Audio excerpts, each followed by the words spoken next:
How you doing, Paddy? All right. How was your shift today? Truthfully, garbage for a Saturday.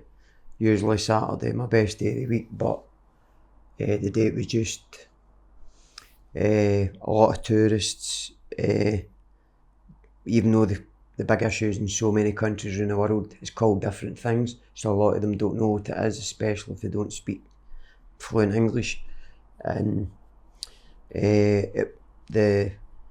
my biggest custom base, I've started going to other streets rather than Sauchiehall Street because of the mess it is as well. So normally I'd have been finished a good hour and a half, 2 hours before I was actually finished today. On a Saturday it's usually like a 2.5, 3 hour shift for me on a Saturday compared to, I think it was 5 hours or something today.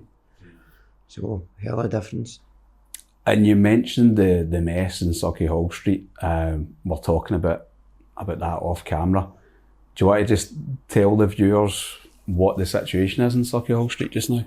It's just basically, I'd been off for a while myself, and I'd been in the hospital for a year, just different medical problems, and I came back last November and walked around to Sauchiehall Street, and it actually stopped me in my tracks in the full middle of Sauchiehall Street for just past Poundland right up to Tesco. The full middle of the street is entirely dug up and it's got the Harris fencing in it. And I'm wondering what's going on here, how long it's going to take, stuff like that. So spoke to a couple of the workies, and if I asked 10 different workies, I was getting 10 different answers as to what it was for and how long it'd be there. I spoke to a gaffer a few weeks ago, and this is what the gaffer, and he said, "Oh, here pal, don't be surprised if this is still here this Christmas." And I'm like, seriously mate? Because last year they couldn't even put the Christmas lights they're renting up at Christmas, so there was no, apart from some of the shows playing the usual now Wham and or the Christmas song Mariah Carey and all, there was no festive spirit in Sauchiehall last Christmas, so it's dying a very, very slow death. There was a fire a few years ago, and it's just business by business have either moved or totally shut down. Like Greg's not have moved a wee bit, but some have totally gone now since they dug that up. They've lost Watt Brothers, Co-op, Santander, Virgin Money, Marks and Spencer's, Argos, Sports Direct.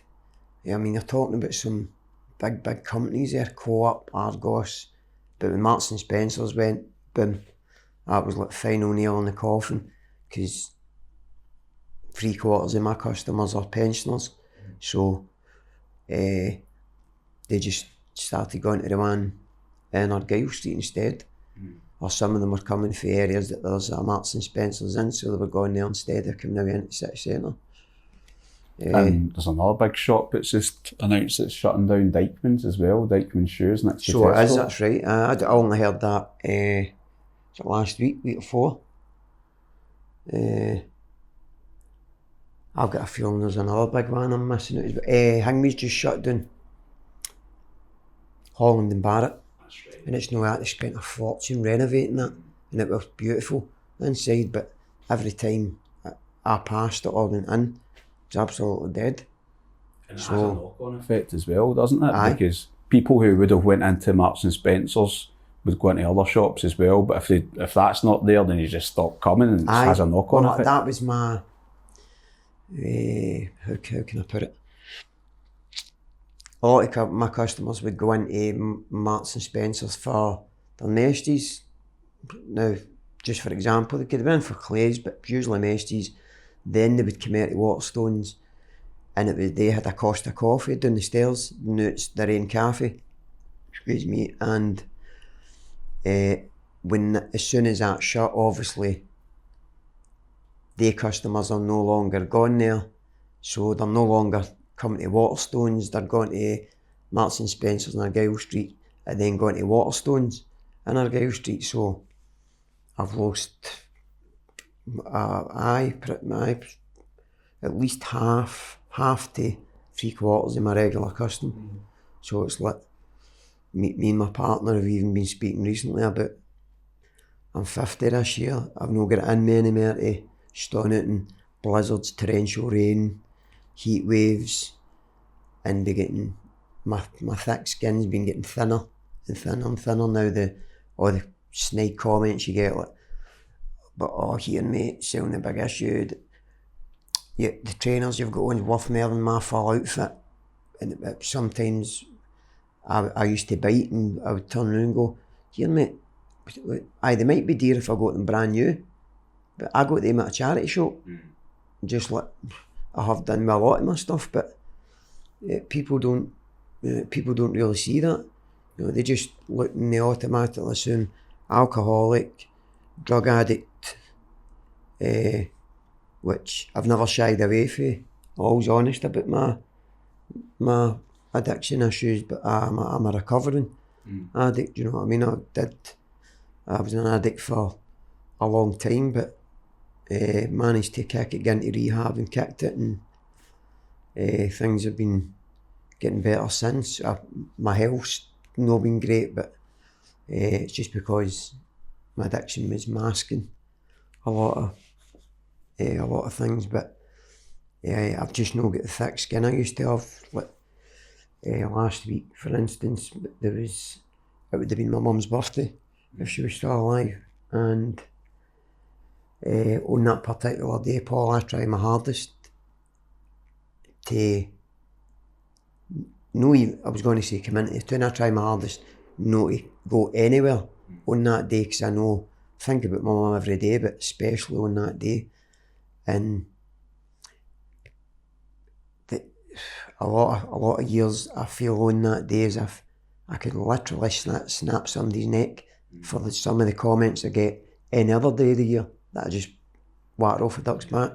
But on that particular day, it's like, and now I don't know what I would do if somebody made a snide comment on that particular day. So I don't know how much longer I'll be doing it, but I've done it on and off for a long time.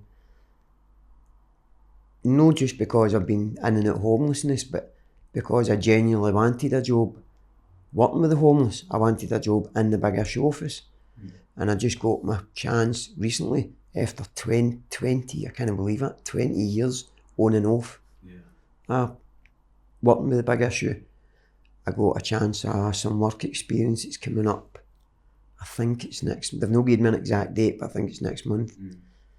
And it's like, they're not guaranteeing me a job in the office, but it's like, Paddi will give you a run in the office, be 3 hours, 2 days a week, 60 quid, so £120. And it'll look good on your CV. But when you ask, what would you be looking for by doing this? And I'm like, the same thing that I put in the suggestions boxes I got every week. And my suggestion every week is, give me a job in the office, I could run it single-handedly, blindfolded.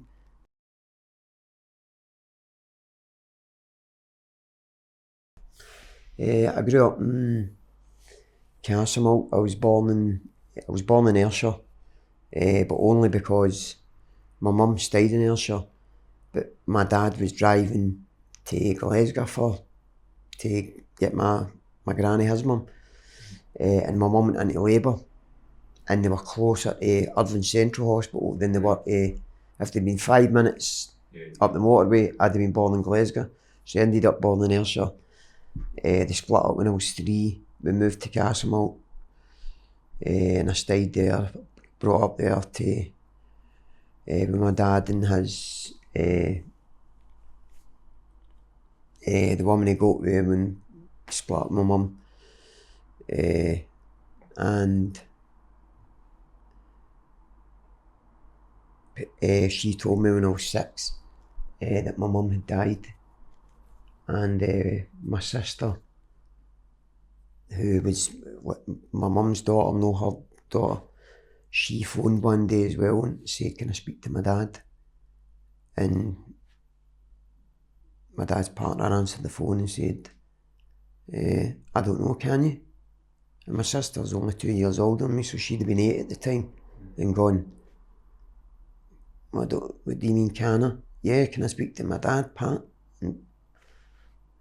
And my dad's partner said, well, to be able to speak to your dad, you need to find out where he lives first. He's not your dad. So to be telling a 6-year-old that their mum's dead, and to be telling an 8-year-old in the space of a couple of months that, now, to tell one kid their mum's dead and to tell the other one, she'd have been as well saying to my sister, your dad's dead, because she was saying, I don't know who your dad is, it's not who you think it is. So I got brought up there till I was 13. My dad paid for me to go to a good school and that, so I got a really good education, which was really good. I wanted to be a translator. So I'd done all my higher French, higher German, higher English, done all stuff like that. But I had to finish my education down in Ayrshire because I ran away at 13, because I found out, total freak accident.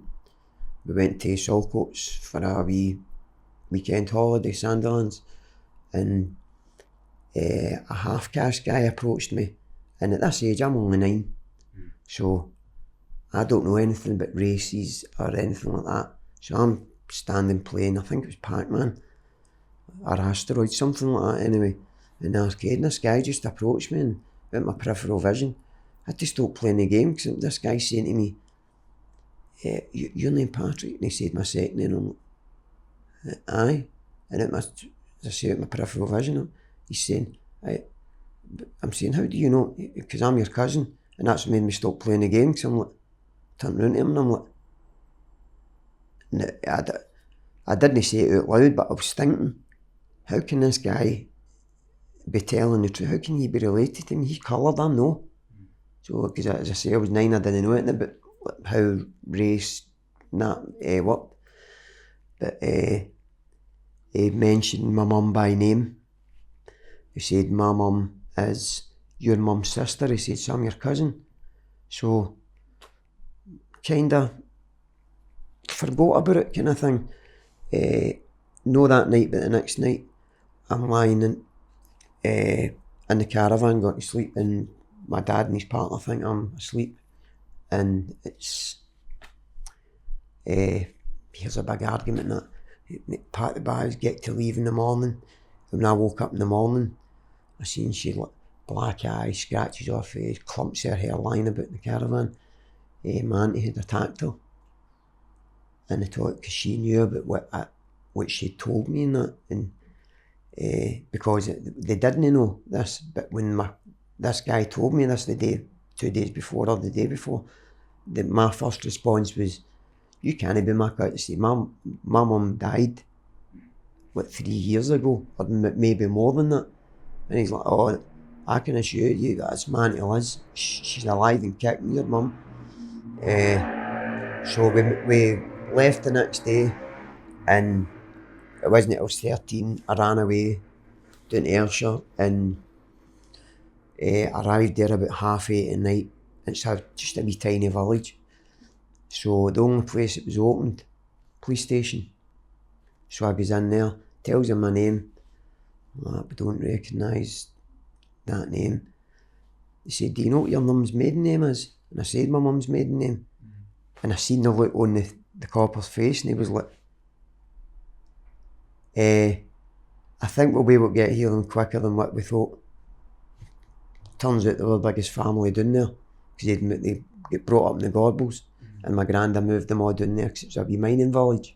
Now, back start of the 70s, moved down there for work, and it turns out my uncles and that had, basically they were nutcases, attempt murder, had done jobs with the Crays, stuff like that. So this is all new stuff to me. I'd been brought up, brilliant education, no trouble, all that, getting flung into this. But within 15 minutes of me telling them my mum's maiden name, my mum walks in the door and my sister, and her fiance, and that was me. That was and my mum. A couple of weeks later, she opened a loft, and it literally stuff started falling out, and it was like all these years, for 3-year-old right up to 13, all these cards, and when she went up and started flinging presents down on it, and every one of them was like, return to sender, return to sender, return to sender. So they'd been getting delivered, but my dad's partner had basically caught them while my dad was at work and like get them away. You know, so my dad didn't find out about it, and I didn't find out about it. So that was nice to realise that my mum she was always looking for me and always thinking it's not as if she'd ever just went, fuck it, his dad will keep me away from me, so I'm not going to pursue it or anything like that. She always did try, and she even told me at one point that my uncles had said, we'll go and find him, but the results probably won't be good for his dad. And my mum was like, that's just a non-starter, that's a no-go.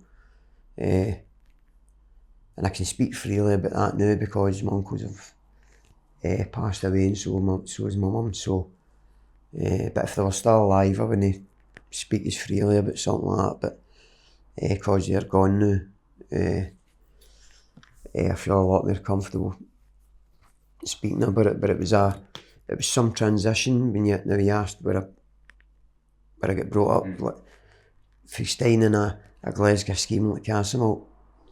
At the time it was the biggest housing scheme in Europe, so there's all these gangs fighting each other, and my dad trying to keep me out of trouble by sending me to school miles away from Castlemalt, so I wasn't going to school with my pals, and he'd been full of heroin and stuff. Gone for that to a wee tiny rural village where they'd done stuff like rabbiting and fishing and stuff like that, and it was like a culture shock. And now they were wearing shell suits. They'd stopped wearing shell suits like 8 years before in Glasgow, and they were still listening to stuff like punk music, and they'd stopped listening to, I don't mean stop, but the punk movement in Glasgow had been like long gone by this time, so it was like a culture shock, a step back in time, but it was nice and refreshing. It was good. Mm. And what happened after your kind of school years? I went on to, well, truth be told, I was going to say that I went to college. I didn't go to college at first. I actually got the offer of going to Canada, and my cousin over there, he's got his own panel beating business. So, they'd got me, basically paid for a ticket for me to get out there. They were going to put me up, and he was going to give me the apprenticeship with his business. And because something I'd done with my cousin, the both of us ended up going to court for it. And the day I turned 16 was the day I was up at court, and I got sentenced for my first offence. And as soon as my aunties in Canada found out, it was like gone, offer took away, like rug under your feet material. And that was must admit that was a sorting, because that was a hell of a big opportunity. Do you know what I mean? I'm not saying I regret it, because I wouldn't have my partner and my kids if I'd went there, but at the time, I didn't half regret it. But it was after that, when I got out for doing my first sentence, I went back to college, got myself qualified in electronics, and had a few jobs with that, like Motorola, Digital, got done in Ayrshire, East Kilbride, stuff like that, and that was like really good. It was like $12.50 an hour, and this was a good, I'm 50 this year, so talking about over 30 years ago, so it was a crank wage at the time. Well, if you think about what junior doctors get now, and I was getting $12.50 to a year ago. So it was good wages and that, and I thought that's what I was going to do. But I ended up coming back to Glasgow after the Dundee thing, homeless, in about the hostel system, fell into addiction, and my life just spiraled out of control for a good 8 years or something. And the 8 years are like when I say I've not got a great memory, the 8 years are really like a blur. I can remember wee bits and pieces, but it's like the only things I can really remember are what hostels I was in, roughly when I was in them, how long I was in them for. But it was like basically a drug-fueled 8 years, more or less. So I was trying to block a lot of stuff out as well.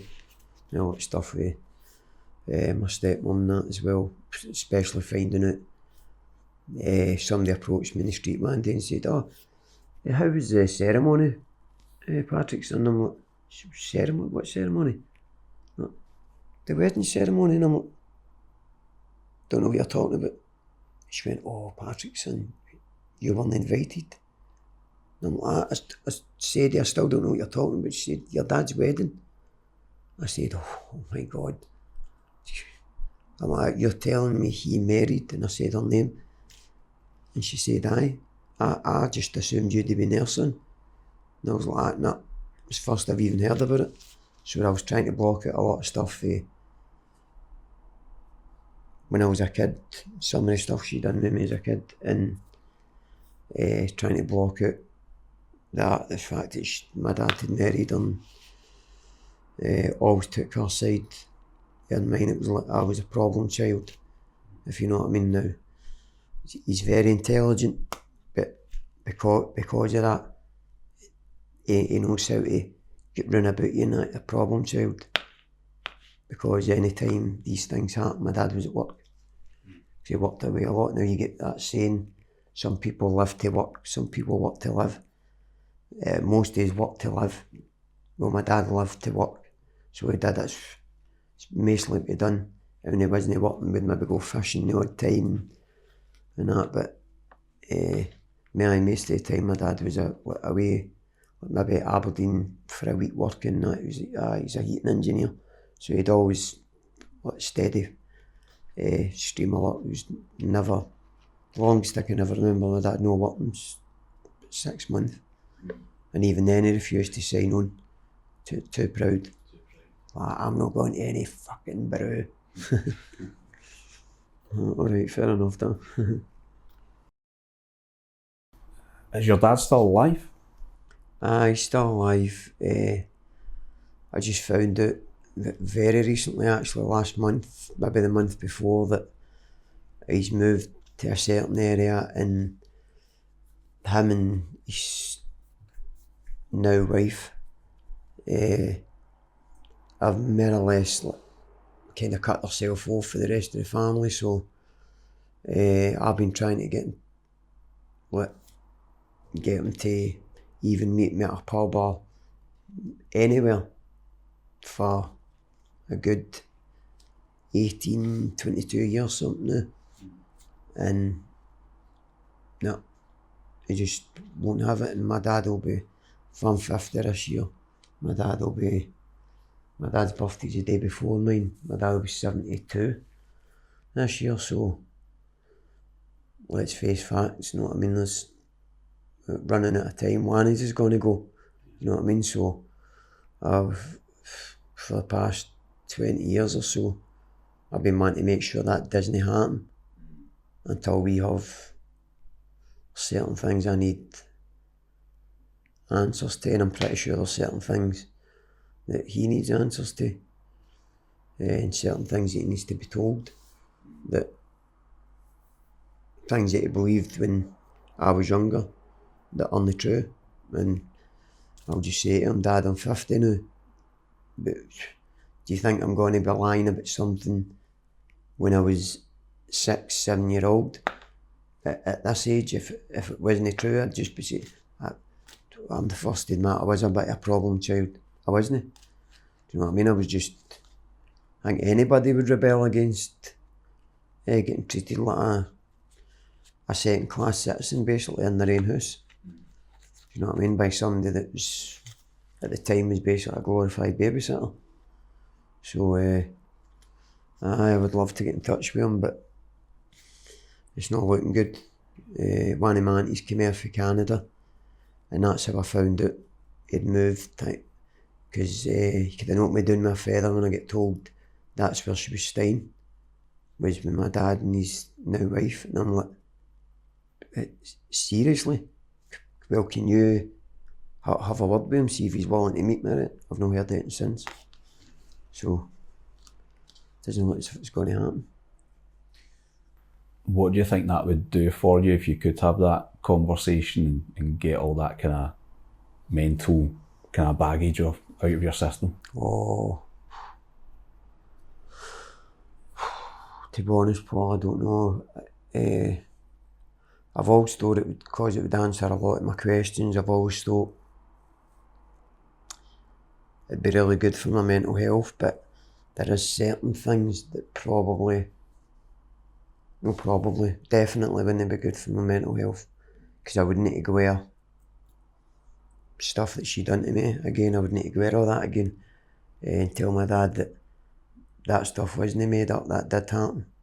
Why would I still be saying that at 50-year-old? It's no, I wasn't the type of kid to have imaginary friends or anything like that. So I certainly wasn't the one for making stories up. I remember even getting took to a child psychologist. So I did, and see, being getting told by a child psychologist that I had a higher IQ than my stepmom. That was unbelievable. 9-year-old, that was astounding, because she showed me something. She said, "Can you tell me what that is?" I'm looking at it, and I felt it. I put my hand and I said, "It's a plastic banana." She's like, she took it back off me, put it in a bowl, and handed me something else. She said, "What's that?" I felt it. I went, "It's a plastic apple."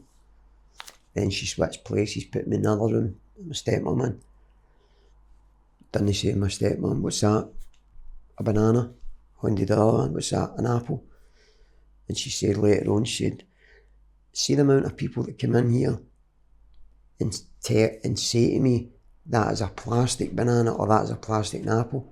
It's less than 3%. But I'm in there telling her that I'm holding a plastic this, a plastic that. But my stepmom's in there saying banana apple," which fair enough, a lot of people would, but I was just very aware that I wasn't aware that I was getting analysed, because I didn't know she was a child psychologist at the time. I just thought it was a social worker or something like that.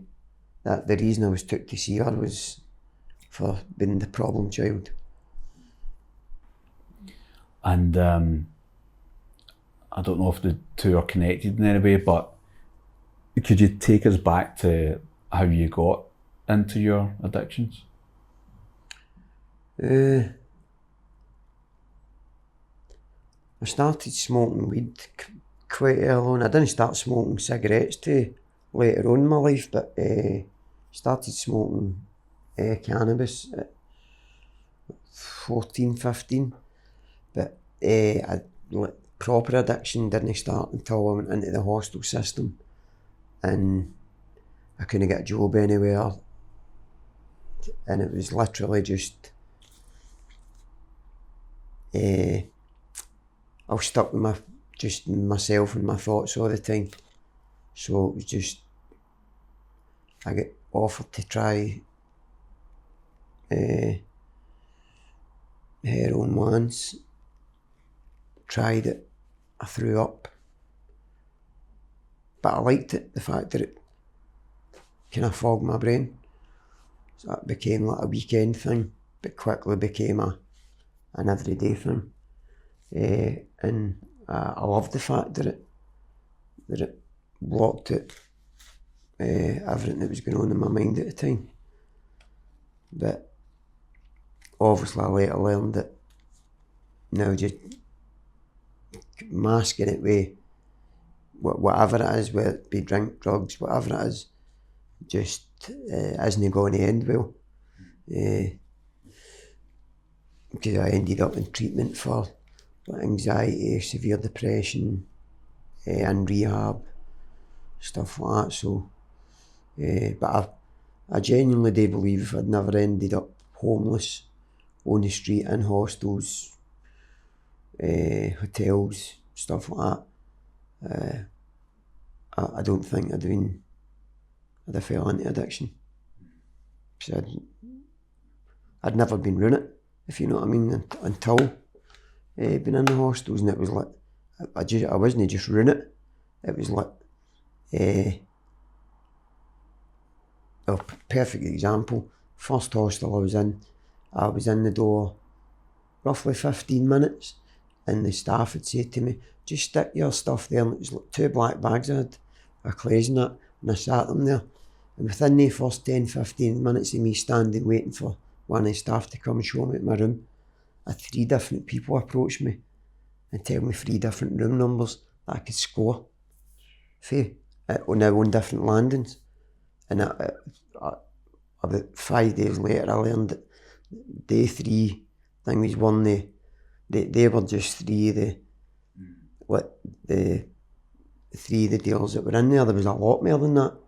At the time I think there was 250 rooms, and I think there was at least 3 or 4 on each landing. So it was very easy to come by. So it was like, I was surrounded with it. Every time I walked out my room, if I wasn't banging into somebody, somebody was banging into me, because they were walking with their head down or whatever. So, in a way I would use the word inevitable. It was, if anybody's getting put in that situation, they've got to have a very, very, very strong will to be able to walk back out of that hostel however many weeks and months later and say, I'm glad I was that strong, I didn't touch a thing. I've not met anybody, let me put it that way, that can honestly say that they resisted. I've met folk that didn't get addicted, but they did try it a few times when they were in the hostels. But I've yet to meet a person that went through the hostel system and didn't at least try 1 or 2 different things. Yeah. And I'm not too knowledgeable about it, but from what I understand, heroin is one of the drugs that can be extremely addictive. It's the most addictive substance on the planet. So it is more addictive than any other substance, including nicotine. Because I always thought that was the most addictive substance on the planet. But I'm a very analytic person. I analyse everything, and I'm a sponge for knowledge. So when I got offered heroin, one of the first things I done after taking it, stupidly, then I read up on it, and that was one of the very first things it said in the first book I read about it. Most addictive substance known to man on planet Earth. So it was like, compared to anything else I tried, I was able to kick everything else. I'm not saying easily, but compared to kicking heroin, it was like a walk in the park. Kicking heroin, very, it's a different ballgame for stopping taking anything else. Totally different ballgame. And you said that the first time you tried it, you threw up? I threw up, I was smoking it, and I was sitting with 3 or 4 boys in my hostel room. They were like, oh, Paddy's gone away to this was a great laugh because they'd all went through this as well. Yeah. So we had the tin foil and was smoking away, and Paddy's gone away to, and I'm like that. And because I smoked weed, I knew what a weight it was. I'm like, I'm fine. Within about 5 seconds of me saying I'm fine, I felt that the drive. I think I had to run out my room, cross the land into the toilet. Sure enough, spewed my ringer. But after that, I went back to my room, and I literally fell asleep within a space of a few minutes, 5 minutes at the most. And as I say, it became a weekend thing, then quickly turned from a weekend thing into an everyday thing, because the weekends weren't good enough anymore, because I was taking it, first it was just a Friday, then it was a Friday and Saturday, and then Friday, Saturday, Sunday. Then when it turned into waking up on the Monday and needing it, that was when I needed it every now 7 days a week. It was very hard to kick, but somebody pointed it to me when I was in rehab. One of the best points that's ever been made to me, the way they said it to me. This lassie was sharing her story, and she said, and I'd be lying, Paul, if I said the exact number, but it was something like, it was a really high number. It was something like 150 meetings in 150 days. And I done that. Like, I thought I wasn't going to speak during this. My first time at any. So I'm going, 150 meetings in 150 days? You serious? You actually done that? And she went, aye, well. And I'm sitting there stunned. I'm going, oh, I don't know, that's a lot to take on. And she couldn't have put it any better myself. She went, well, see, before you came into this rehab, she said, see 150 days in a row before you came in here, did you go and score? And I said, aye. And she went, see, if you had to hitchhike miles to go and get it, would you still have done it 150 days in a row? And I went, aye. I didn't need to think about the answer, it was a straight aye. And she went, there you go. And that was like light bulb moment.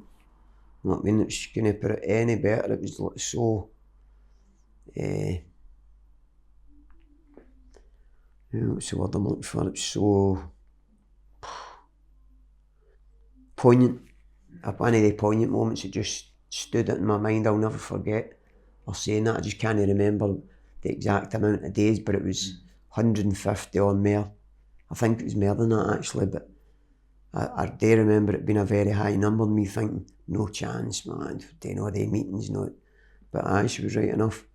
When she said that, before you came in here, you'd done all the days of school and you'd a hitchhike to do it. I'm like, aye, to our questions. And aye, sure enough. But I'll go to meetings and that online and that sometimes, but I'm not really a big sharer when it comes to that. I prefer to hear other people's stories and then think about their stories and compare them to mine. But I'm not so keen on speaking about it, knowing a big group anyway. And what's your life like in that period where you've got that addiction, you have to fuel that every day? Are you just purely focused in trying to get that every day?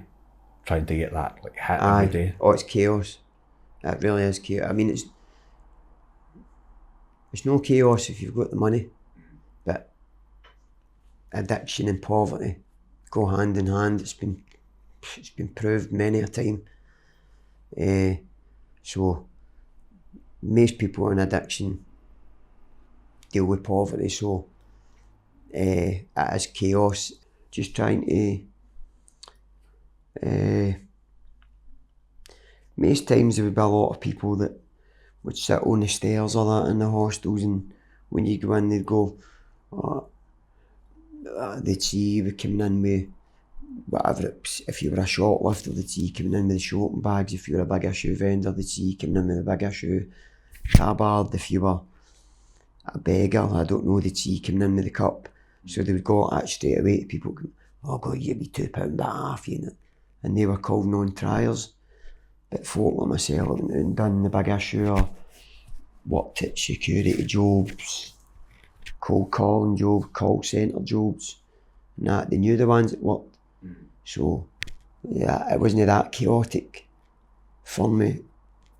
It's the first it was, because when I first went in the hostels I didn't have a job like that. So, but if you've not got the money, even if you have got the money actually, it's still very chaotic. When I was in rehab I met a guy that came for, and I mean like a lot of money, parents millionaires. He'd been in 3 different priories, and he'd been in one of them 4 times, and not one of them would work for him. The one he was in Glasgow, no, the priory, the turning point, worked for him. And it was the first one he'd ever been in that he didn't need to pay for. And that was the one that worked for him. And what was it that made you kind of kick the addiction? What made you want to change? Mostly my partner and my kids, Paul. Just I was sick of it already anyway. I'd been sick of it for a good while, but even the thought of no having my partner and my kids just too much to bear. So that was just it was like a no-brainer. You know what I mean? Just lock myself in for a couple of weeks.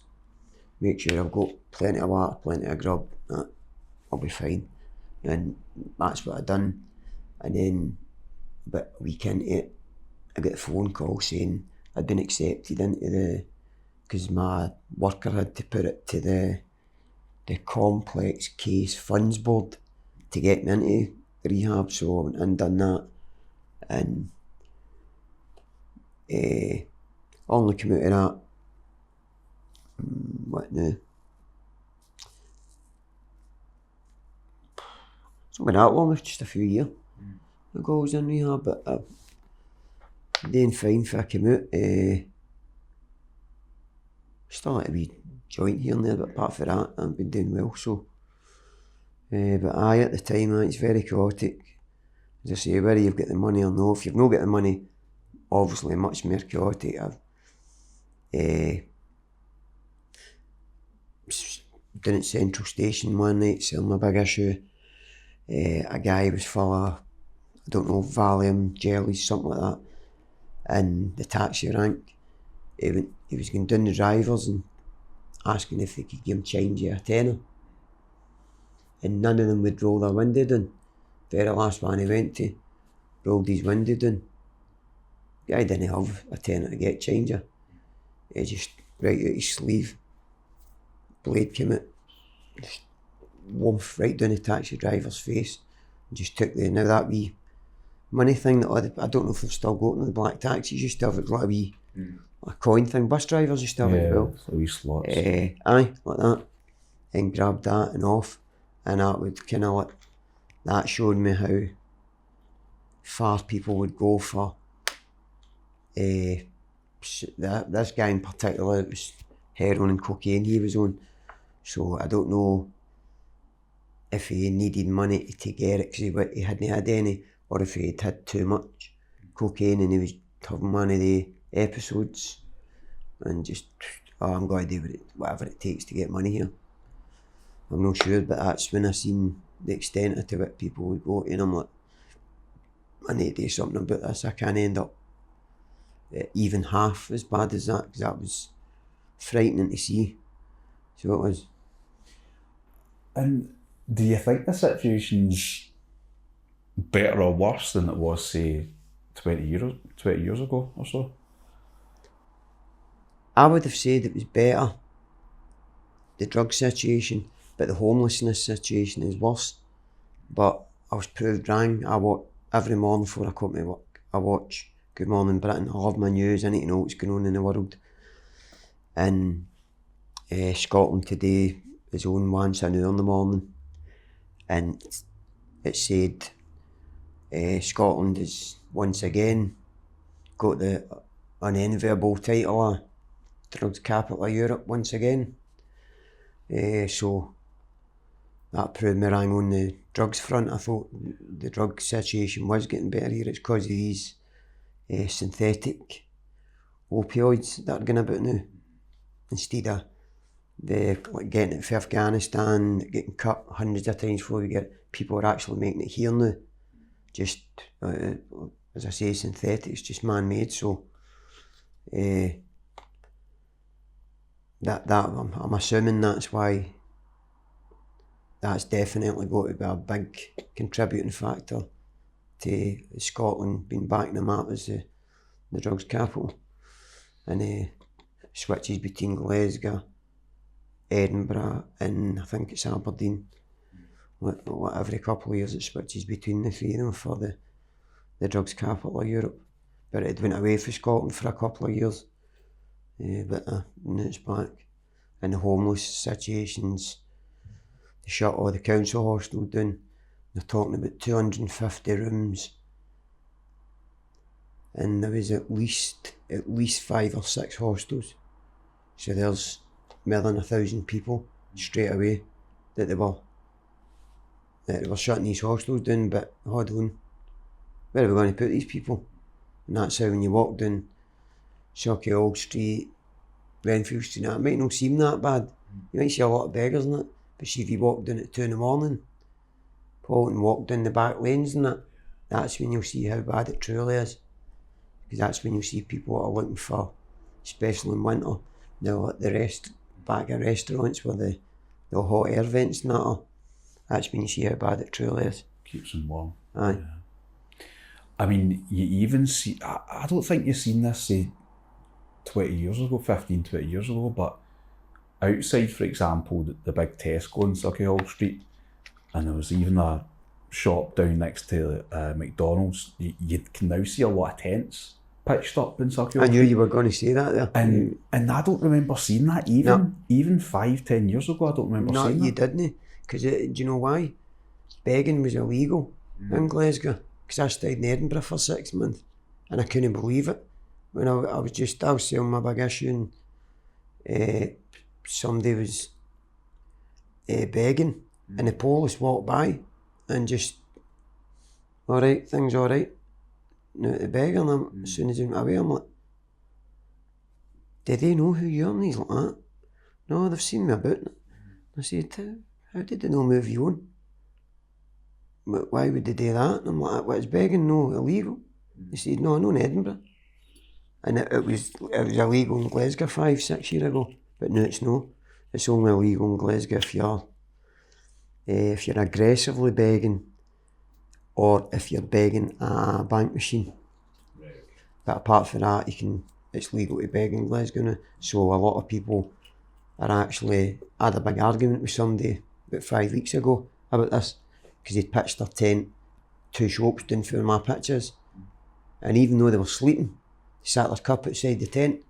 Yeah. So people are looking at that tent and going, right, that guy's obviously genuinely homeless. Mm-hmm.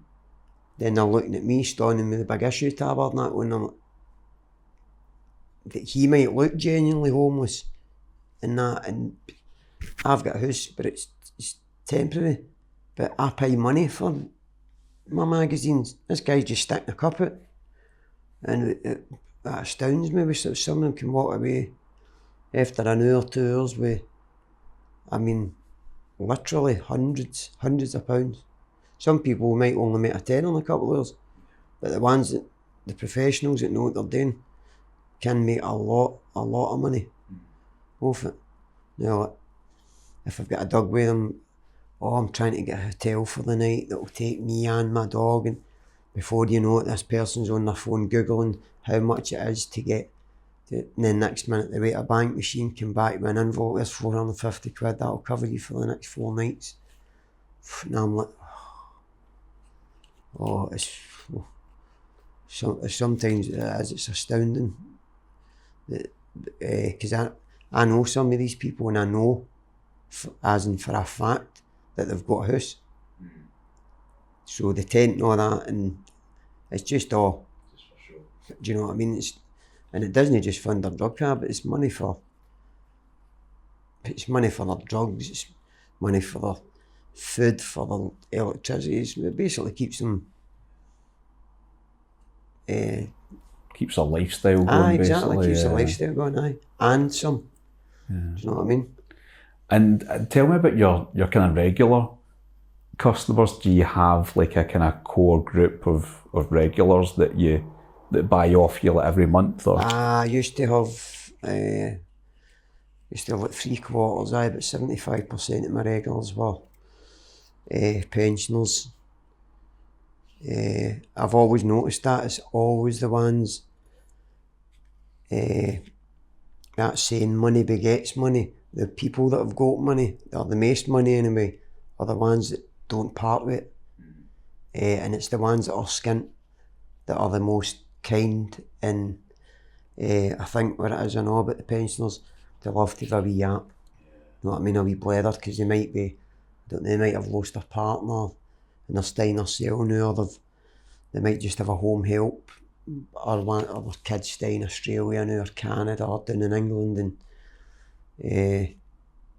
and I've got close to a good few of them, and when they've passed away, I've felt it as if I've just lost one in my family. I get that close to them, do you know what I mean? They're just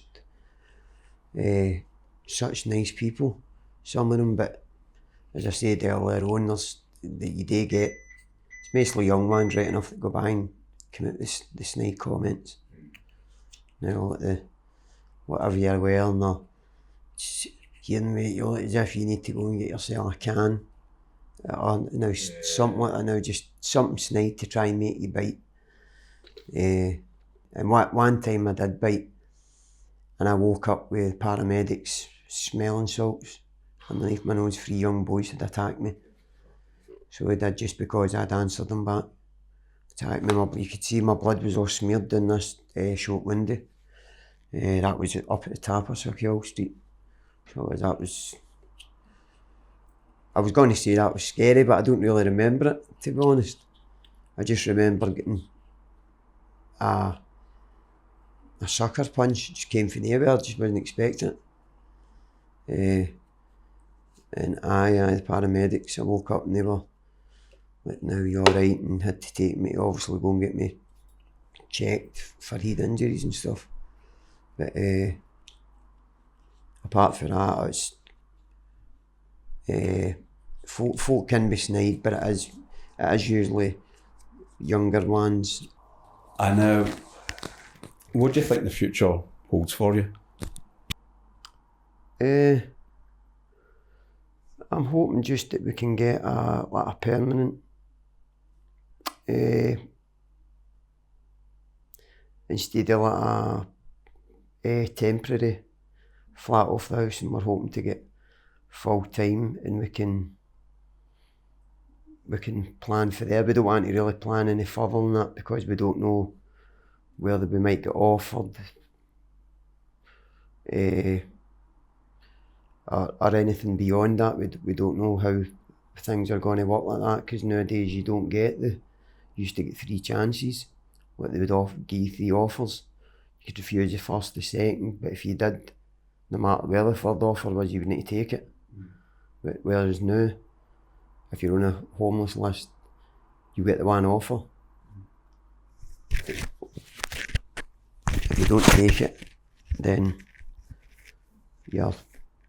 But the way they put it is, you're making yourself voluntarily homeless if you don't take the first offer. So I just hope things are a wee bit better, as in socially as well now. But maybe a better scheme I'm in the news alright, but somewhere it's a wee bit better, and hopefully get back into full-time employment, because it's really hard to get a job when you've not got a permanent address.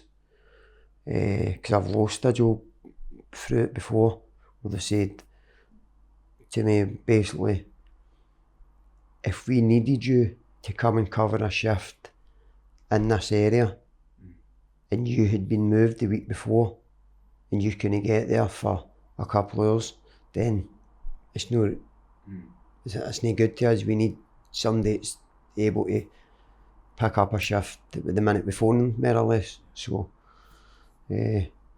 full-time employment and a permanent house rather than temporary all the time.